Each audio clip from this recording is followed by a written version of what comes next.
নমস্কার, স্বাগত প্রত্যেককে আজকের আমাদের এই টানটান উত্তেজনাময় 5th লেকচারে, যেখানে আমরা কথা বলবো ব্যাংকিং সেক্টরের ইতিহাসের ব্যাপারে।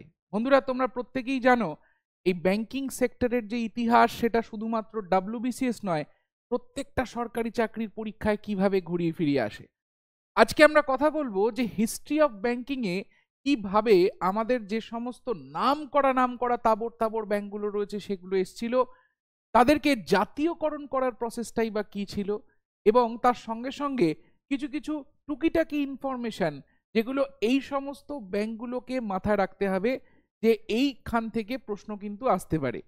আমরা চেষ্টা করেছি এই ভিডিওতে তোমাদের জন্য সেই সমস্ত ইনফরমেশনগুলো নিয়ে আসার, যে ইনফরমেশনগুলো আমাদের পার্টিকুলারলি এই জায়গা থেকে কিন্তু জিজ্ঞাসা করা হয়। এখানে অবশ্যই মনে রাখা দরকার বা মনে করিয়ে দেওয়া দরকার যে আরবিআই এর সঙ্গে ব্যাংকিং সেক্টরের ব্যাপারটা কিন্তু একটু আলাদা। আরবিআই এর যে ক্লাস সেটা একেবারে আলাদা, ব্যাংকিং ইতিহাসের ক্লাস সেটা কিন্তু আলাদা।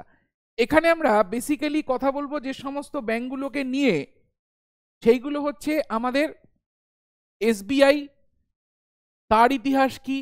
আমরা কথা বলবো বিভিন্ন যে সমস্ত ব্যাংকগুলো এই মুহূর্তে রয়েছে, পিএনবি, আমরা কথা বলবো ব্যাংক অফ বরোদা, আমরা কথা বলবো ব্যাংক অফ ইন্ডিয়া। এই সমস্ত ব্যাংকগুলোকে নিয়ে বা এদের ইতিহাসই বা কিরকম ছিল, আর কিভাবে জাতীয়করণের মাধ্যমে এদেরকে ন্যাশনালাইজ করা হয়, এই প্রসেসটাকে বলা হয় হচ্ছে জাতীয়করণের প্রসেস। কি সেই জাতীয়করণের প্রসেস, কি সেই পার্শিয়াল ন্যাশনালাইজেশন, ফুল ন্যাশনালাইজেশন, এই সমস্ত কিছু থাকবে আজকের আলোচনায়। কিন্তু তার আগে বলে রাখি, ভিডিওটা কিন্তু গোটাটা দেখতে অবশ্যই ভুলো না। তাহলে শুরু করছি আমাদের ইতিহাস, ব্যাংকিং এর ইতিহাস, একটু আমাদের ইতিহাস দিয়ে। কারণ কি, যে সময় ভারতবর্ষে ব্যাংকিং এর কথা আমরা বলি, সেই সময় ভারতবর্ষের মসনদে ছিল হচ্ছে ব্রিটিশ শাসন। এখানে একটি ছবির মাধ্যমে আমরা গোটা ব্যাপারটাকে দেখার একটু চেষ্টা করব। আমি একটু এটার ব্রাইটনেসটা কমিয়ে দিই যাতে তোমরা দেখতে পাও। দেখি, এক মিনিট।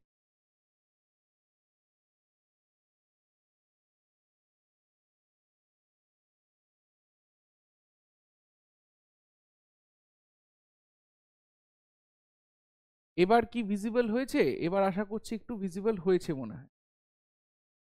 হ্যাঁ, ঠিক আছে। তো এই হচ্ছে মোটামুটি ভারতবর্ষের একটা ম্যাপ, যেটা হচ্ছে প্রাক স্বাধীন ভারতবর্ষ। এটা হচ্ছে আমাদের প্রাক স্বাধীন ভারতবর্ষ, যেখানে আমরা দেখছি ব্রিটিশ শাসন আমাদের কিন্তু রয়েছে। স্বাধীনতার প্রাককালে ভারতবর্ষের ছবিটা অনেকটা এরকম ছিল, এবং এই প্রি ইন্ডিপেন্ডেন্স ইন্ডিয়াকে আমরা দুটো ভাগে ভাগ করতে পারি।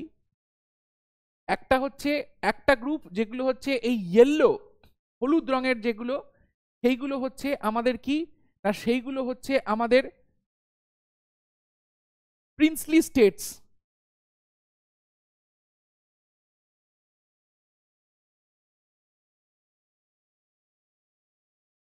মানে যেখানে এদেশীয় রাজারা বা প্রিন্সরা যারা রাজত্ব করতেন, মানে বেসিক্যালি যেই সমস্ত জায়গা থেকে রেভিনিউ আসার খুব একটা সম্ভাবনা ছিল না। ঠিক আছে, এরকম বেঁচে খুঁজে কয়েকটা দেশকে, কয়েকটা জায়গাকে, কয়েকটা ডিস্ট্রিক্টকে প্রিন্সলি স্টেটস নামে বলে দেওয়া হয়েছে। সেখানকার যিনি রাজা, যিনি জমিদার, তাই সেই দেখাশোনা করবে। আর সব থেকে প্রফিটেবল অঞ্চল যেগুলো, সেইগুলোকে গোলাপি দিয়ে চিহ্নিত করা হয়েছে, যেগুলো হচ্ছে সরাসরি ব্রিটিশ ইন্ডিয়ার আন্ডারে ছিল। সেগুলো হচ্ছে সরাসরি ব্রিটিশ ইন্ডিয়ান টেরিটরি নামে, ব্রিটিশ ইন্ডিয়ান টেরিটরি নামে আমাদের কাছে খ্যাত। এই যে ব্রিটিশ ইন্ডিয়ান টেরিটরি, এইগুলোই ছিল হচ্ছে সরাসরি আমাদের ব্রিটিশদের হাতে। এমনটা নয় যে যেই সমস্ত এখানে প্রিন্সলি স্টেটসে যে সমস্ত রাজারা বা প্রিন্সরা বা জমিদাররা ছিলেন, তারা নিজেদের ইচ্ছা মতো চলতেন। মোদ্দা কথা, গোটা ভারতটাই ব্রিটেনের আন্ডারে ছিল, বাট এই সমস্ত জায়গাগুলোতে খুব একটা বেশি নাক গলানো হতো না প্রয়োজন না হলে। তো এই যে আমাদের গোলাপি বা এই যে আমাদের ব্রিটিশ ইন্ডিয়ান টেরিটরিজ, এটাকে আবার তিনটে প্রেসিডেন্সিতে ভাগ করা হয়েছিল। একটা হচ্ছে আমাদের বেঙ্গল প্রেসিডেন্সি, একটা হচ্ছে আমাদের বম্বে প্রেসিডেন্সি, আরেকটা হচ্ছে আমাদের Madras Presidency, Bengal Presidency, Bombay Presidency and Madras Presidency. এই ছিল হচ্ছে আমাদের তিনটে প্রেসিডেন্সি অঞ্চল, একটা পূর্ব দিকে, একটা দক্ষিণে, আর একটা পশ্চিম দিকে। এই তিনটে প্রেসিডেন্সিকে নিয়ে কিন্তু গোটা ভারতের কার্যকলাপ চলতো। যখনই আমরা দেখেছি যে এখানে কোনো ব্যাংক তৈরি করা হয়েছে, যখনই আমরা দেখেছি এখানে হাইকোর্ট তৈরি করা হয়েছে, যখনই আমরা দেখেছি ইউনিভার্সিটি তৈরি করা হয়েছে, সবকটাতে একসঙ্গে করা হয়েছে। তো এভাবেই ধীরে ধীরে ধীরে ধীরে ব্যাংকিং সিস্টেমও কিন্তু এখানে উঠে আসে। সবার প্রথম বেঙ্গল প্রেসিডেন্সি ব্যাংক, তারপর মাদ্রাজ প্রেসিডেন্সি ব্যাংক, তারপর হচ্ছে বম্বে প্রেসিডেন্সি ব্যাংক। আমরা দেখতে পাই 1940, 1942 এবং 1906-তে আসে। এই ছিল হচ্ছে স্বাধীনতার প্রাক্কালে ভারতবর্ষে ব্যাংকিং এর একটা ছবি। পরবর্তীতে আমরা দেখতে পাই এই সমস্ত কটাকে মিলিয়ে তৈরি হয় হচ্ছে ইম্পিরিয়াল ব্যাংক অফ ইন্ডিয়া। এই তিনটে প্রেসিডেন্সিকে নিয়ে, এই তিনটে প্রেসিডেন্সি ব্যাংকে নিয়ে তৈরি হয় হচ্ছে কি না ইম্পিরিয়াল ব্যাংক অফ ইন্ডিয়া।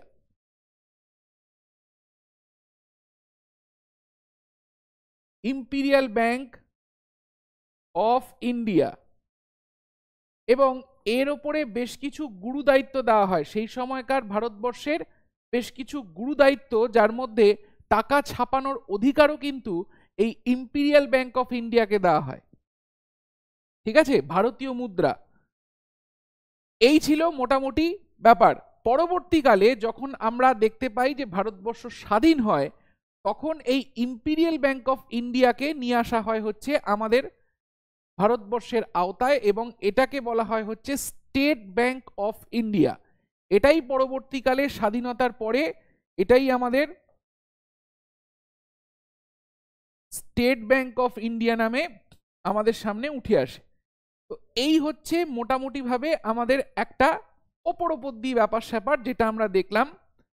এবার আমরা সেই সময়কার আরো কিছু ব্যাংকের কথা যদি বলি, এসবিআই, তার ইতিহাস আমরা দেখলাম কিভাবে আমাদের এলো। এছাড়াও Punjab national bank, bank of Baroda, bank of India, এই ধরনের বেশ কিছু ব্যাংক সেই সময় কিন্তু অলরেডি ছিল, যারা ভারতবর্ষে কিন্তু কাজ করছিল। ঠিক আছে, বেসিক্যালি এটা এমন একটা সময় যেখানে আমরা দেখতে পাই ব্যাংকিং ব্যাপারটা নিয়ে প্রত্যেকটা মানুষই কিন্তু খুব ফ্যাসিনেটেড ছিল, এবং যার কাছেই মোটামুটি একটু টাকা পয়সা ছিল সেই ব্যাংকে নিজেদের একবার ভাগ্য কেমন কাজ করে বলে না, কিসমত আজমানা। তো ব্যাংকিং এ সে যার কাছে একটু টাকা পয়সা আছে সেই ব্যাংক খুলে দিচ্ছে, এরকম টাইপের একটা পরিস্থিতি ছিল, যার জন্য স্বাধীনতার প্রাক্কালে ভারতবর্ষে প্রায় 1200টার মতো ব্যাংক, তারও বেশি ব্যাংক আমরা দেখতে পাই হয়েছিল।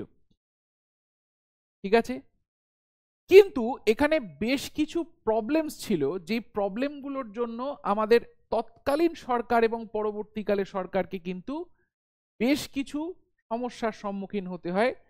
এবার স্বাধীনতার প্রাক্কালে 1200টা ব্যাংক, স্বাধীনতার প্রাক্কালে ব্যাংকিং সুবিধা সমস্ত কিছু হলো। এবার হয়ে টয়ে আমরা যখন পোস্ট ইন্ডিপেন্ডেন্ট ইন্ডিয়াতে এলাম, তখন এই গোটা সিনিয়রিটিতে এলো হচ্ছে বিশাল বড় একটা চেঞ্জ। 1200টার মধ্যে ম্যাক্সিমাম ব্যাংক বন্ধ হয়ে গেল হচ্ছে একটা বিখ্যাত ঘটনা। 1929-30 সালের এই ঘটনাকে আমরা বলি হচ্ছে great American depression. Great American depression, যার জন্য আমরা কি দেখলাম, এই গ্রেট আমেরিকান ডিপ্রেশনের জন্য ম্যাক্সিমাম ব্যাংক যেটা ছিল ভারতবর্ষে সেগুলো বন্ধ হয়ে গেল, এবং প্রথমবার ব্রিটিশরা বুঝতে পারলো যে না, এইভাবে ভারতবর্ষকে বা ভারতবর্ষের ব্যাংকিংকে দাঁড় করানো যাবে না।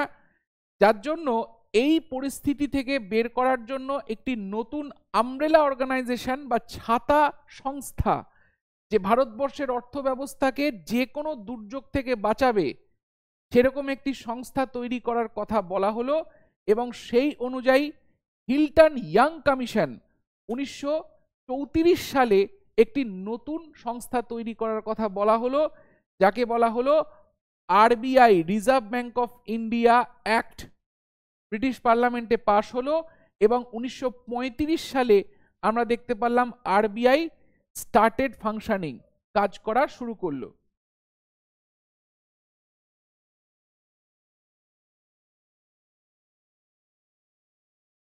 এরপরে আরবিআই এর কি কি কাজ, আরবিআই কিভাবে এলো ইত্যাদি ইত্যাদি, এইগুলো হচ্ছে আরবিআই এর একটা ছোট্ট ইতিহাস, যেটা নিয়ে আমরা পরবর্তী কোনো এক ভিডিওতে আলোচনা করব।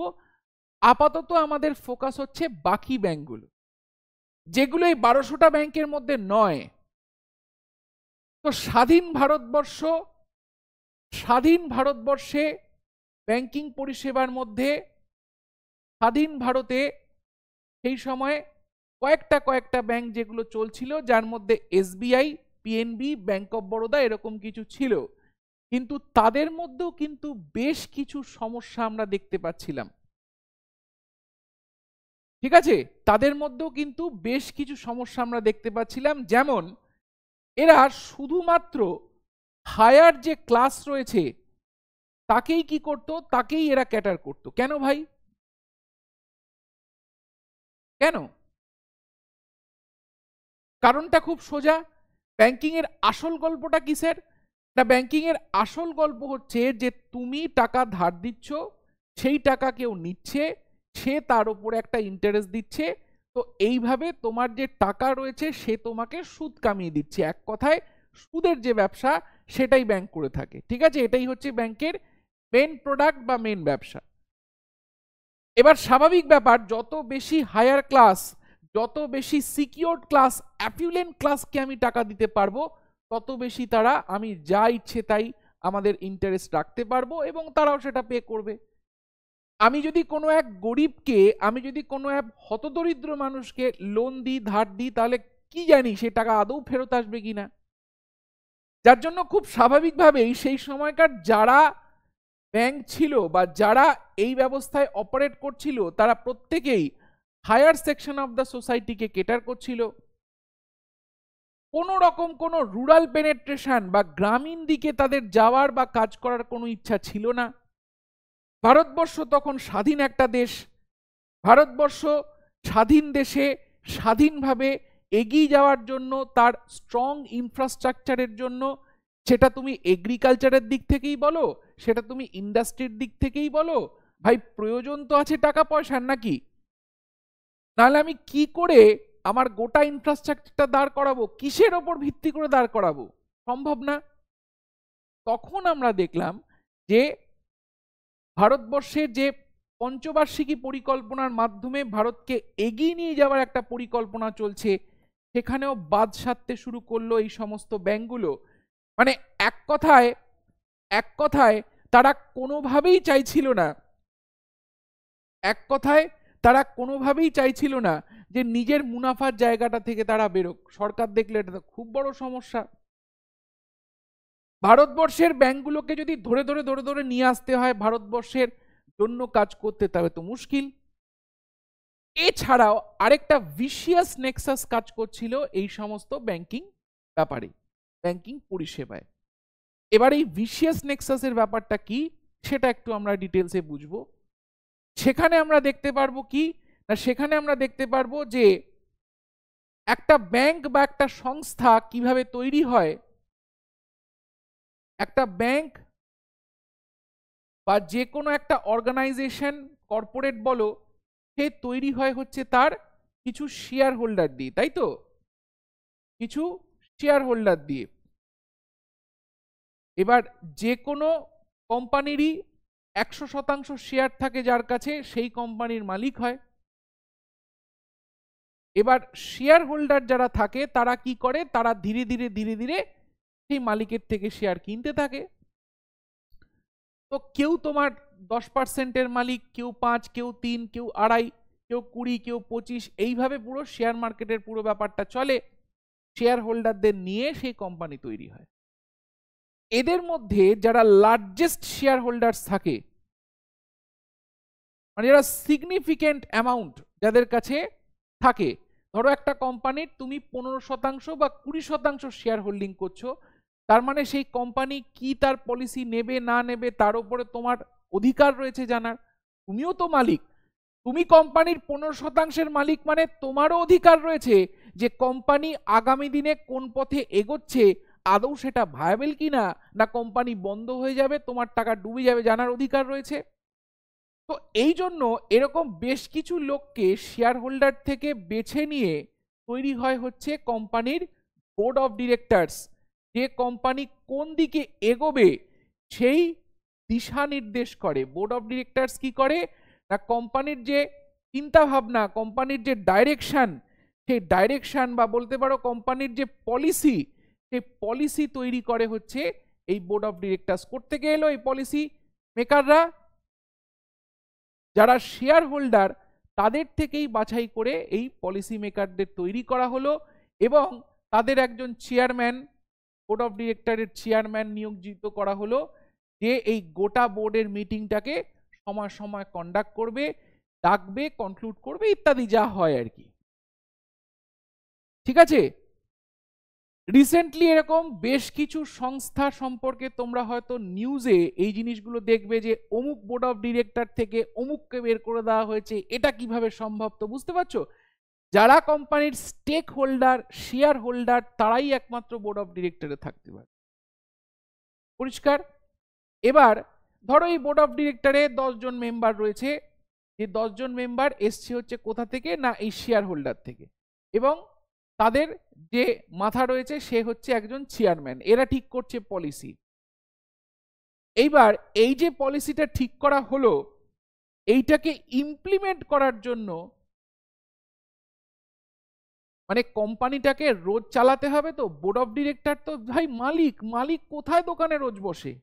বসে নাকি?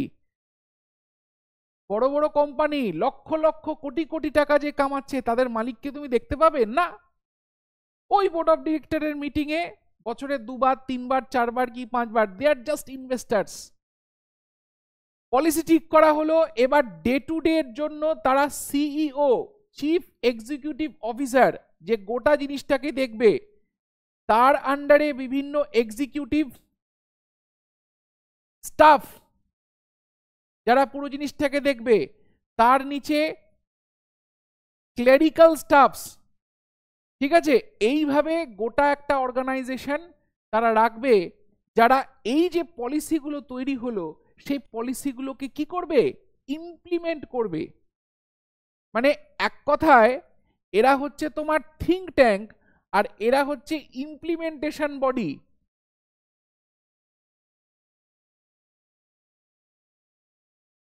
এরা হচ্ছে ইমপ্লিমেন্টেশন বডি, যারা এই যে বোর্ড অফ ডিরেক্টরের চিন্তা ভাবনা, যে কোম্পানিকে কোন দিকে নিয়ে যাওয়া যেতে পারে, সেই জিনিসটা তারা এখানে একে একে একে একে ডে টু ডে প্রত্যেক দিন ইমপ্লিমেন্ট করতে করতে যাবে। ঠিক আছে, এই হচ্ছে যে কোনো একটা ব্যাংক বা যে কোনো একটা অর্গানাইজেশন, তার এইভাবে কাজ হয়। এবার আমরা কেন এটা নিয়ে বুঝলাম, এটাও তো বুঝতে হবে, তাই না? কেন এটা নিয়ে বুঝলাম, এখানে এই যে ভিশিয়াস নেক্সাসটা তৈরি হলো, সেই ভিশিয়াস নেক্সাসটা বুঝতে পারার জন্য এই জিনিসটাকে আমরা বুঝলাম। খুব মন দিয়ে শুনবে, যে জিনিসটা এতক্ষণ আমরা বুঝলাম সেখানে আবার ফিরে যাচ্ছি। দেখো, তাহলে কি বলা হলো না, বলা হলো কোম্পানির যারা লার্জেস্ট শেয়ার হোল্ডার তারাই সব হচ্ছে। এবার ধরো পাড়ার কোনো এক ফুটো মস্তান, ঠিক আছে, বা হয়তো ডাকসাইটে নেতা, কোনো এক কোম্পানি, এই কোনো এক পার্টির ডাকসাইটে নেতা, সে হয়তো কোনো একটা ব্যাংকের টাকা পয়সা বেশ ভালোই কামিয়েছে, কিভাবে কামিয়েছে সেটা আলাদা করে বলার আশা করছি আর ভিডিওতে প্রয়োজন নেই। নানান রকম পন্থায় টাকা পয়সা কামিয়ে সে কোম্পানির 35%-এর মালিক হয়ে গেল, বা হয়তো সে আরো কিছুটা বেশি শতাংশ, সে হয়তো 55%-এর মালিক হয়ে গেল। এবার সে যখন লার্জেস্ট শেয়ার হোল্ডার হয়ে গেল, মানে একটা কোম্পানিতে 100% হলে তার আধা আধি কোথায় হয়, 50-50 হয়। 50-50 মানে সমান মালিকানা। যেই মাত্র 51% হয়ে গেল, তাহলে একদিকে পাল্লা ঝুলে পড়বে, যেদিকে 50-এর বেশি থাকবে সেদিকে পাল্লা ঝুলে পড়বে। তো 55% যখন হলো, তার মানে সেখানে মালিকানা বা তার প্রভাব কার হলো, সেই নেতার। তো কোনো এক রাজনৈতিক নেতা, কোনো এক রাজনৈতিক দলের নেতা সে কি করলো স্যার, না সে 55% সেই কোম্পানির কিনে নিল। এবার এবার তাহলে 55% মানে এই শেয়ার হোল্ডার থেকে যখন তার বোর্ড অফ ডিরেক্টর বাছা হবে, তার মানে 10 জনের মধ্যে 6 জন কার কথা শুনে চলবে, এই রাজনৈতিক নেতার। এবার বোর্ড অফ ডিরেক্টরের যে মিটিং, সেই মিটিং এ তো স্যার সমস্ত কিছু ভোটাভুটির মাধ্যমে হবে, এমন তো নয়। 10 জন মেম্বার রয়েছে, কেউ এগ্রি করতে পারে, কেউ ডিসএগ্রি করতে পারে, কেউ বলতে পারে আমি অন্য কিছু ভাবছি, হতেই পারে। ভোটাভুটির মধ্যে দেখা গেল 6টা ভোট সবসময় একই দিকে যাচ্ছে, মানে এই যে রাজনৈতিক নেতা তার কথা মতো বোর্ড অফ ডিরেক্টরের সমস্ত ডিসিশন পাস হবে।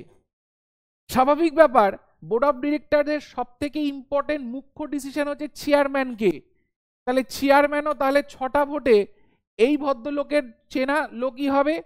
সে তার নিজের জামাই হতে পারে, সে তার নিজের ওয়াইফ, নিজের মেয়ে, নিজের ছেলে, যে কেউ হতে পারে।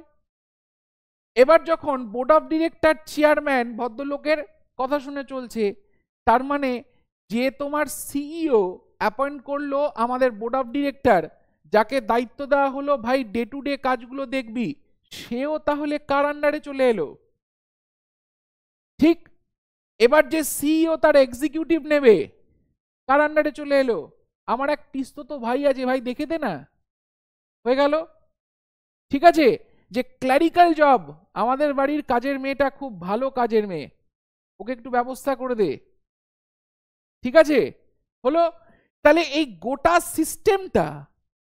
গোটা সিস্টেমটা কার আন্ডারে চলে এলো, লার্জেস্ট শেয়ার হোল্ডার বা এখানে যিনি হচ্ছেন রাজনৈতিক নেতা। প্রত্যেকের কাছে পরিষ্কার কিনা ইয়েস বলে কমেন্ট করবে, ইচ এন্ড এভরিওয়ান, ক্লিয়ার হলো। তাহলে এই হচ্ছে যে কোনো একটা কোম্পানি তৈরি হওয়ার সিস্টেম। এবার এই হচ্ছে তোমার ভিশিয়াস নেক্সাস। সেই সময়কার যারা টাকা পয়সাওয়ালা লোক, তারা ব্যাংকগুলোকে নিজের মতো করে মোল্ড করতে শুরু করলে। এবার এখানে রাজনৈতিক নেতা হতে পারে, এখানে কোনো বড় ব্যবসায়ী হতে পারে, এখানে কোনো বড় ব্যবসায়ী হতে পারে।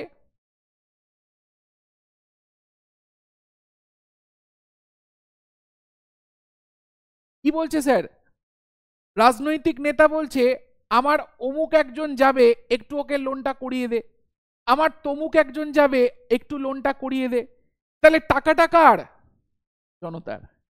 কিন্তু বোর্ড অফ ডিরেক্টরে বসে ডাইরেকশন দিচ্ছে কে, রাজনৈতিক নেতা। ঠিক আছে, পুরো খেলাটা বুঝতে পারছো।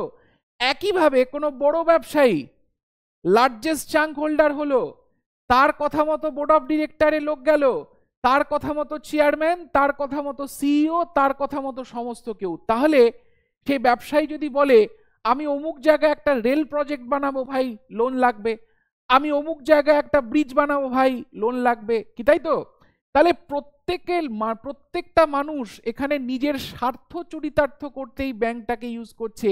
কিন্তু এখানে গোটা টাকা, এক এক টাকা কি তার নিজের টাকা না, সেখানে জনতারও টাকা রয়েছে। এরকম একটা পরিস্থিতির মধ্যে দাঁড়িয়ে সরকার বুঝলো যে ভাই এটাকে যদি আটকাতে হয়, বা আমি যদি নিজের দিকে এই জিনিসটাকে টানতে চাই, তাহলে আমাকে কি করতে হবে না, যে কোনো ব্যাংক যারা ভালো কাজ করছে, যাদের প্রচুর ক্যাপিটাল রয়েছে, তাদেরকে নিজের আয়ত্তের মধ্যে আনতে হবে। মানে এখানে কোনো ব্যবসায়ী, কোনো রাজনৈতিক নেতাকে ঢুকতে দেওয়া যাবে না। এখানে কে ঢুকবে, এখানে সরকার নিজে ঢুকবে, সরকার নিজে ঢুকবে। তাহলে কি হবে স্যার, সরকার যখন নিজে ঢুকবে, তাহলে সরকার কি করবে, লার্জেস্ট শেয়ার হোল্ডার। এবার সরকার যখন লার্জেস্ট শেয়ার হোল্ডার হলো, সরকারের চেনা লোক হলো হচ্ছে board of director. Board of ডিরেক্টরের মধ্যে গেলে সরকারের চেয়ারম্যান হয়ে গেল। এবার সরকারের চেয়ারম্যান বোর্ড অফ ডিরেক্টর থাকলে automatically CEO, automatically executive, automatically clerical যারা থাকলো তারাও কার হয়ে গেল। এই যে গোটা প্রসেসটা, সেই গোটা প্রসেসটা সরকার যেভাবে করলো, এই গোটা প্রসেসটাকেই আমরা বলি হচ্ছে ব্যাংকিং ন্যাশনালাইজেশন।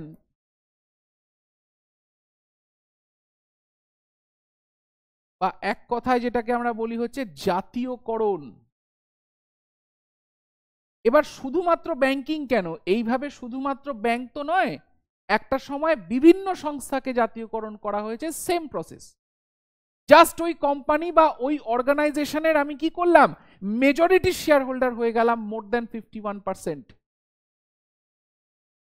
অটোমেটিক্যালি আমার কাছে গোটা জিনিসটার কি হলো, গোটা জিনিসটার আমার কাছে অধিকার চলে এলো, আমি আমার মতো করে পুরো জিনিসটাকে সরালাম। এবং এর আগে যে একটা নেক্সাস তৈরি হয়েছিল ক্রিমিনাল অর্গানাইজেশনের, একটা নেক্সাস তৈরি হয়েছিল পলিটিক্যাল নেতাদের, একটা নেক্সাস তৈরি হয়েছিল বিভিন্ন বড় ব্যবসায়ীর, ব্যাংকগুলোকে নিজের প্রয়োজনে, নিজের কাঙ্ক্ষিত যে সমস্ত প্রজেক্ট রয়েছে সেইগুলোকে কাজে লাগানোর যে ব্যাপার স্যাপার আমরা দেখতে পাচ্ছিলাম, সেইগুলো থেকে বেরিয়ে আসার জন্য সরকার কি করলো, সরকার ন্যাশনালাইজেশন বা জাতীয়করণ। প্রত্যেকের কাছে পরিষ্কার, ব্যাংকিং ন্যাশনালাইজেশন পোস্ট ইন্ডিপেন্ডেন্ট ইন্ডিয়াতে পরিষ্কার। তাহলে প্রাক স্বাধীনতায় ভারতবর্ষের অবস্থা অনেকটা এরকম ছিল, এবং তারপরে আমরা দেখতে পাচ্ছি তারপরে স্বাধীন ভারতবর্ষে যে সমস্যা, সেই সমস্যার সমাধান হিসেবে এলো হচ্ছে আমাদের জাতীয়করণ। এবার এইভাবেই একের পর এক ব্যাংক, আমাদের এসবিআই, আমাদের পিএনবি, আমাদের ব্যাংক অফ বরোদা, আমাদের আরবিআই পর্যন্ত তাকে জাতীয়করণ করা হলো।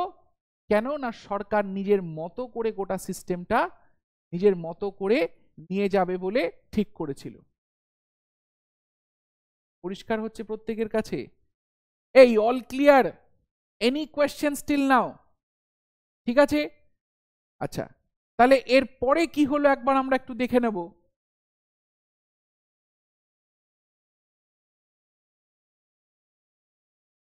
এমার্জেন্স অফ এসবিআই, এইভাবেই সবাই এলো। তো এবার এসবিআই এর ব্যাপারটা একটু আমরা দেখে নিই। না এসবিআই কি বলছে, না এসবিআই অ্যাক্ট 1955 সালের আন্ডারে এটিকে পার্শিয়ালি ন্যাশনালাইজ করা হলো। ঠিক আছে, পার্শিয়াল ন্যাশনালাইজেশন, ফুল ন্যাশনালাইজেশনের ব্যাপারটা হচ্ছে যে আমি যদি কোনো একটা কোম্পানিতে কিছু শতাংশ শেয়ার কিনি তাহলে সেটা পার্শিয়ালি, আর যদি গোটাটাই কিনে নি যে ভাই তোর 100% কিনলাম যা, তখন সেটা হয়ে যাবে ফুল ন্যাশনালাইজ করা। তো এসবিআই কে প্রথমে পার্শিয়ালি ন্যাশনালাইজ করা হয়েছিল চেক করার জন্য, প্রথমবার সরকারি পদ্ধতি প্রয়োগ করছে তো চেক করার জন্য সেটাকে করা হলো। এবং এই যে এসবিআই, যেটা তিনটে ইম্পিরিয়াল, দ্য থ্রি প্রেসিডেন্সি ব্যাংককে নিয়ে তৈরি হয়েছিল, এটা প্রথম স্টেট ব্যাংক অফ ইন্ডিয়া, প্রথম পাবলিক সেক্টর ব্যাংক, সরকারের প্রথম ব্যাংক হিসেবে আমাদের সামনে এলো, যেখানে আরবিআই 92% শেয়ার কিনলো এই পার্শিয়াল ন্যাশনালাইজেশনে। তার মানে 100% কেনেনি, আরবিআই কত কিনেছে, 92, যার জন্য এটাকে আমরা কি বলছি, পার্শিয়াল ন্যাশনালাইজেশন। এই ছোট্ট ছোট্ট জিনিস, ছোট্ট ছোট্ট জিনিসগুলো থেকে আজকাল কিন্তু প্রশ্ন আসছে। আমরা বলছি অনেক সময় যে আরে পিএসসি এত কঠিন করে দিচ্ছে প্রশ্ন, এবারের ডাব্লিউবিসিএস এর পরীক্ষার কথাই বলো না, তোমরা প্রত্যেকে অনেকেই দিয়েছো, প্রত্যেকে একই জিনিস ফেস করেছো, কি সমস্যা? এটাই তো সমস্যা ছিল যে আমাকে একটু ধৈর্য ধরে আমাকে একটু ডিপলি ব্যাপারটা পড়তে হবে, আমি যা খুশি তাই করে গেলাম সেই জিনিসটা করলে হবে না। তাহলে এখানে বলেই দিয়েছে কেন পার্শিয়াল ন্যাশনালাইজ, কারণ কি 92% শেয়ার কিনেছিল কে, আরবিআই, যার জন্য পার্শিয়ালি ন্যাশনালাইজ। আরবিআই কে তার আগে ন্যাশনালাইজ করে নিয়েছিল সরকার। ঠিক আছে, সালটা হচ্ছে 1949 সাল, আরবিআই অলরেডি ন্যাশনালাইজড হয়ে গেছিল, শুরু হয়েছিল একটি প্রাইভেট ব্যাংক হিসেবে। 1949 সালে আরবিআই কে ন্যাশনালাইজ করে আরবিআই কে মেন ভারতবর্ষের একটা ব্যাংকের দিকে সরকার পুশ করতে শুরু করে। একদিনে হয়নি, একটার পর একটা দায়িত্ব, একটার পর একটা দায়িত্ব তাকে দেওয়া হতে থাকে। এবং আজকের দিনে দাঁড়িয়ে আরবিআই ব্যাংক হলেও, আরবিআই এর নামের সঙ্গে ব্যাংক জুড়ে থাকলেও সে কিন্তু কোনো ডিপোজিট নেয় না, সে কিন্তু কোনো রকম কোনো পাসবই আপডেট করে না। ঠিক আছে, মাথায় থাকবে, reserve bank of India passbook update করে না। আচ্ছা, নেক্সট কি বলছে স্যার? নেক্সট বলছে এরপর আমরা দেখতে পারলাম এটাকে আরো এফেক্টিভলি নিয়ে যাওয়ার জন্য 55 পর আরো 5 বছর সময় নেওয়া হলো, 4 বছর সময় নেওয়া হলো, যেখানে এসবিআই অ্যাসোসিয়েট অ্যাক্টস এর মাধ্যমে এসবিআই এর আরো কিছু ব্যাংকে সরকার অ্যাকোয়ার করলো। এবং এই যে গোটা গ্রুপটা, SBI group has total member of 6 banks, total 6টা ব্যাংকে একে একে এই গ্রুপে ফেলা হলো, যার মধ্যে এসবিআই নিজে একটা এবং এর সঙ্গে আরো 5টা associates bank, state bank of Bikaner Jaipur, state bank of Punjab and Sindh, এই ধরনের বিভিন্ন অঞ্চলে বিভিন্ন রিজনে এই সমস্ত ব্যাংকগুলোকে অ্যাকোয়ার করে ন্যাশনালাইজ করে এসবিআই এর আন্ডারে ঢোকানোর একটা চেষ্টা হলো।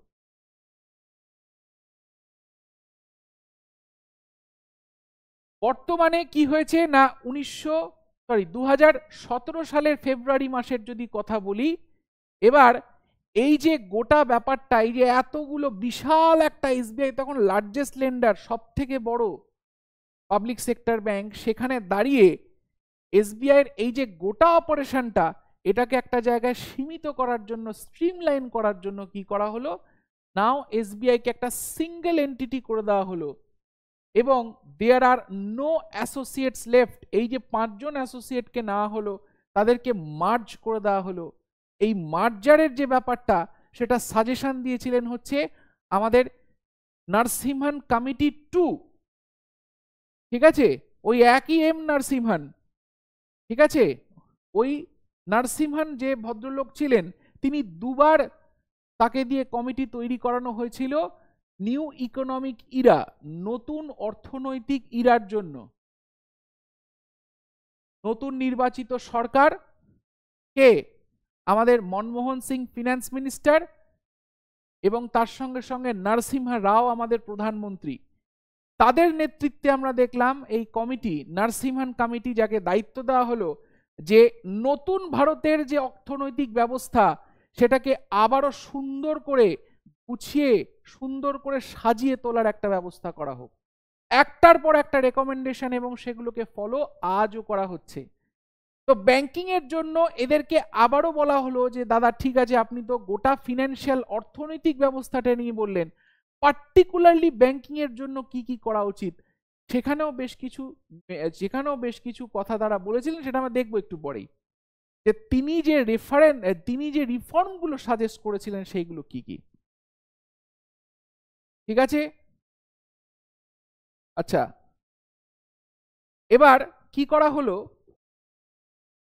শুধুমাত্র 59 সালে 1959-এ 5 জন অ্যাসোসিয়েট ব্যাংক নিয়ে এসবিআই কে বন্ধ রাখা হয়নি, ব্যাংকিং অ্যাকুইজিশন কিন্তু এখনো চলছে।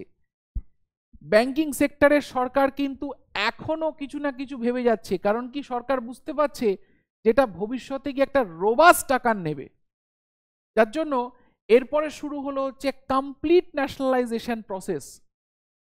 বাছাই করা হলো 20টা ব্যাংকে, এই 20টা ব্যাংকে পরপর ন্যাশনালাইজ করা হবে, ফুল ন্যাশনালাইজ, কমপ্লিটলি ন্যাশনালাইজ, যার মধ্যে প্রথমে 14টা ব্যাংকে ন্যাশনালাইজ করা হলো 69 সালে, যাদের ক্যাপিটাল 50 কোটি এবং তার উপরে।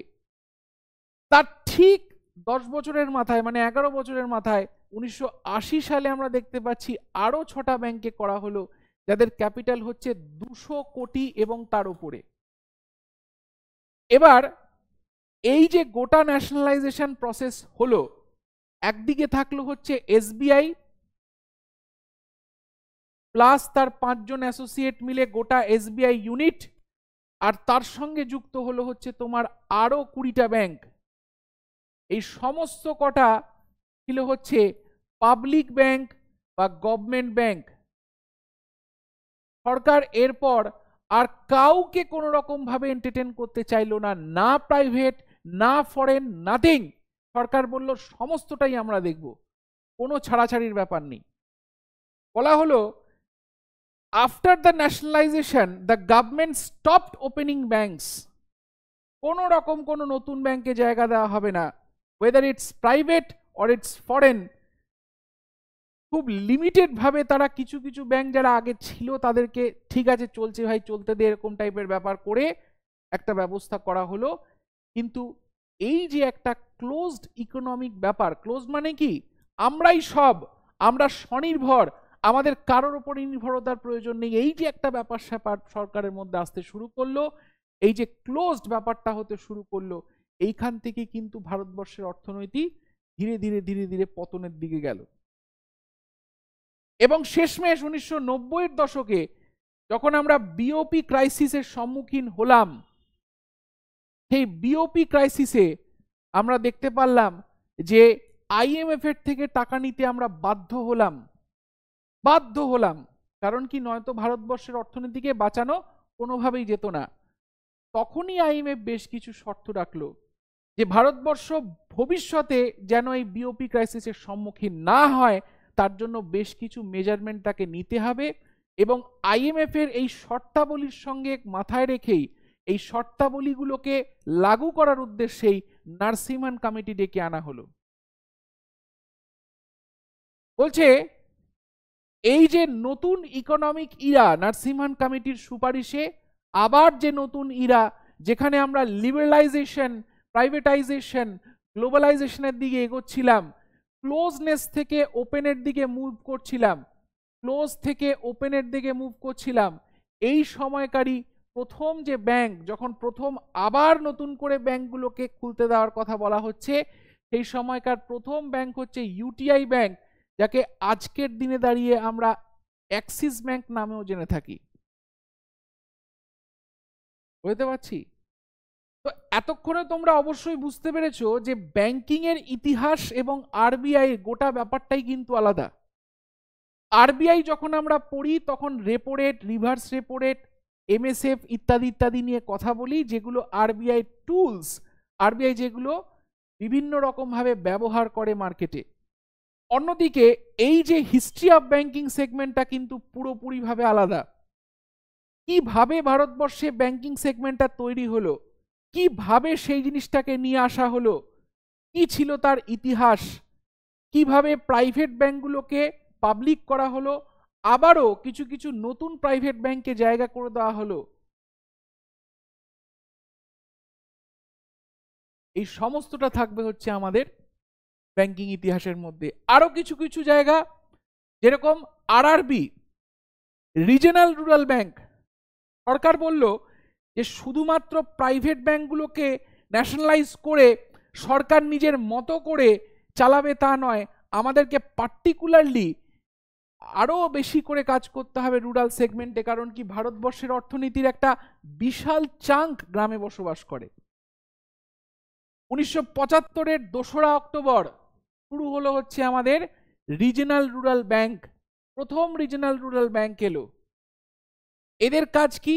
এদের কাজ হচ্ছে একটা পার্টিকুলার রিজনে কাজ করা এবং গ্রামের দিকের যে সমস্ত পপুলেশন রয়েছে, গরিব চাষি, শেয়ার ক্রপার, ঠিক আছে, এই সমস্ত মানুষদেরকে কেটার করা, এদের যে প্রয়োজন অপ্রয়োজন সেই প্রয়োজনে কাজে দাঁড়ানো, পাশে দাঁড়ানো, এইটা ছিল হচ্ছে পুরো ব্যাপার। তবে এর ওনারশিপটা একটু অন্যরকম ছিল।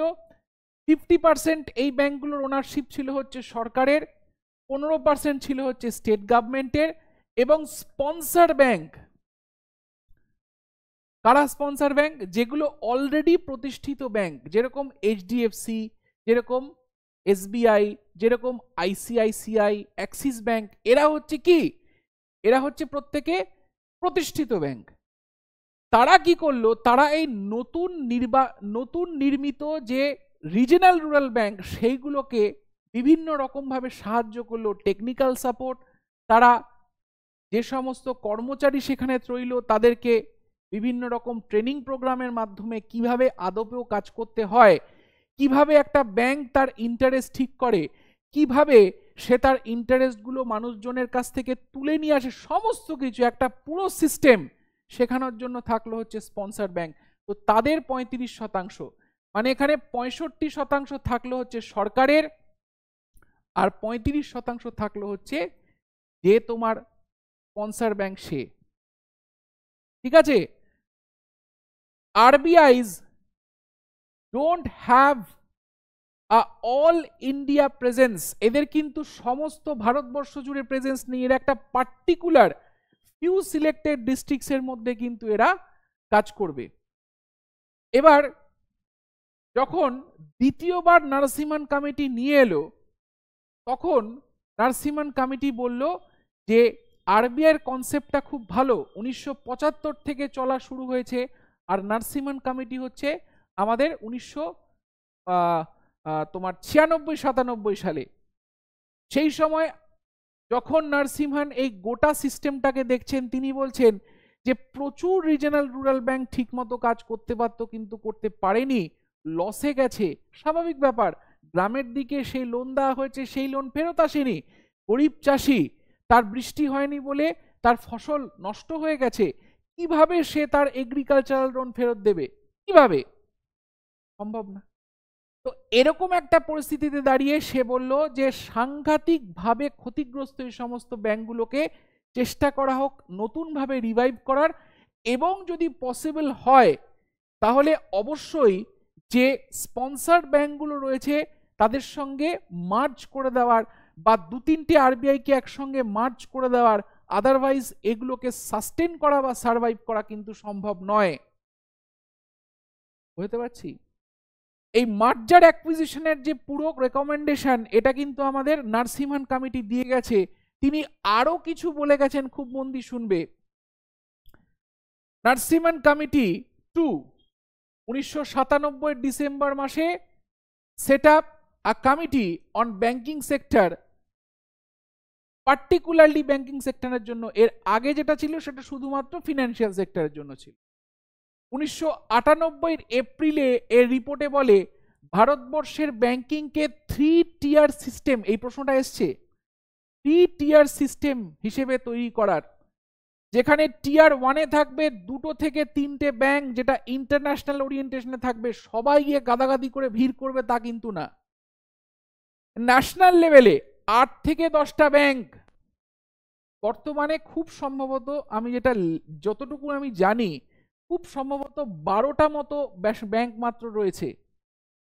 সমস্ত ব্যাংকে কিছুদিন আগে একটার সঙ্গে একটা জুড়ে দেওয়া হয়েছে, মনে আছে? কিছুদিন আগে জুড়ে দেওয়া হলো যে, কেন? নরসিমহন কমিটি 2, ঠিক আছে।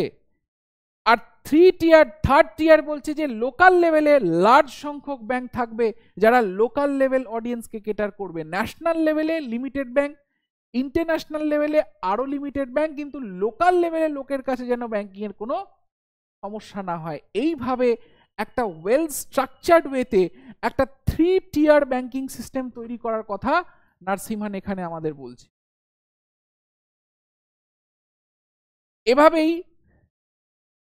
এভাবেই আমরা একটা একটা করে কিছু কিছু ব্যাংকের ইনফরমেশন এখানে তোমাদের আমি দিয়ে দিয়েছি। এই ব্যাংকগুলোর যে ইনফরমেশনগুলো সেগুলো তোমাদের খুব কাজে লাগবে, একটু দেখে নিও। যেমন এখানে ব্যাংক অফ ইন্ডিয়া রয়েছে। ব্যাংক অফ ইন্ডিয়া একটি ভারতীয় পাবলিক সেক্টর ব্যাংক, ঠিক আছে, যার সদর দপ্তর মুম্বাই, 1909 সালে প্রতিষ্ঠিত, 69 সালে জাতীয়করণ করা হয়, সমস্ত কিছু ঠিক আছে। 23শে মার্চ 2021 পর্যন্ত ব্যাংক অফ ইন্ডিয়ার মোট ব্যবসা ছিল কত, এটা 130 বিলিয়ন মার্কিন ডলার, ঠিক আছে। এবার বিশ্বজুড়ে এর প্রায় 5108টি শাখা রয়েছে এবং 24টি বিদেশি শাখা রয়েছে, ঠিক আছে। এমডি এবং সিইও হচ্ছে রজনীশ কর্ণাটক। এই সমস্ত ইনফরমেশনগুলো যেগুলো তোমাদের সময় সময় বিভিন্ন লেভেলের পরীক্ষা, ধরো আমাদের ব্যাংকিংয়েই বিভিন্ন পরীক্ষা সেখানে আসতে পারে, আমাদের ইন্স্যুরেন্স বা ফিনান্সিয়াল সেক্টরে যে সমস্ত পরীক্ষা সেখানে আসতে পারে, আমাদের পিএসসির যে বিভিন্ন পরীক্ষাগুলো মিসলেনিয়াস ক্লার্কশিপ সেখানে আসতে পারে। এই সমস্ত ইনফরমেশনগুলো আমি তোমাদের দিয়ে দিয়েছি। ব্যাংক অফ ইন্ডিয়া, ঠিক আছে, এখানে ব্যাংক অফ ইন্ডিয়ার উপরে দেখে নাও কি বলছে, 1907 সালে তৈরি হয়েছে, ঠিক আছে। বলছে 5814টি শাখায় 100 মিলিয়নেরও বেশি গ্রাহক পরিষেবা রয়েছে।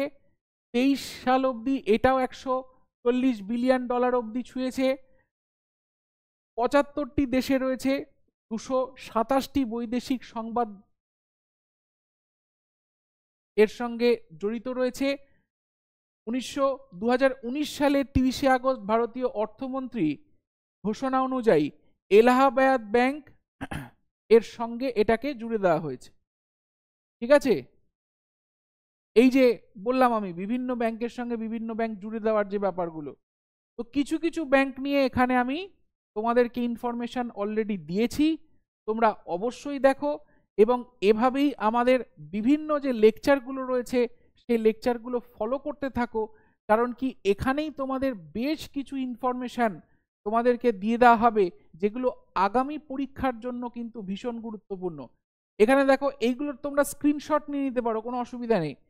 ঠিক আছে, ব্যাংক অফ মহারাষ্ট্র এখানে দেখতে পাচ্ছ, এখানে দেখতে পাচ্ছ IOB Indian overseas bank, screenshot নিয়ে নিতে পারো। ঠিক আছে, আর কি বলছে এখানে পাঞ্জাব অ্যান্ড সিন্ধ ব্যাংক, এই সমস্ত ব্যাংকগুলো আমাদের মাথায় রাখতে হবে। ইউকো ব্যাংক, এগুলো সব famous famous bank, crore crore টাকার ব্যবসা, হাজারে হাজারে তাদের সমস্ত কি শাখা। ঠিক আছে, তাহলে আজকের আমাদের এই যে ব্যাংকিং ইতিহাসের যে আলোচনাটা সেটা এখানেই শেষ হলো।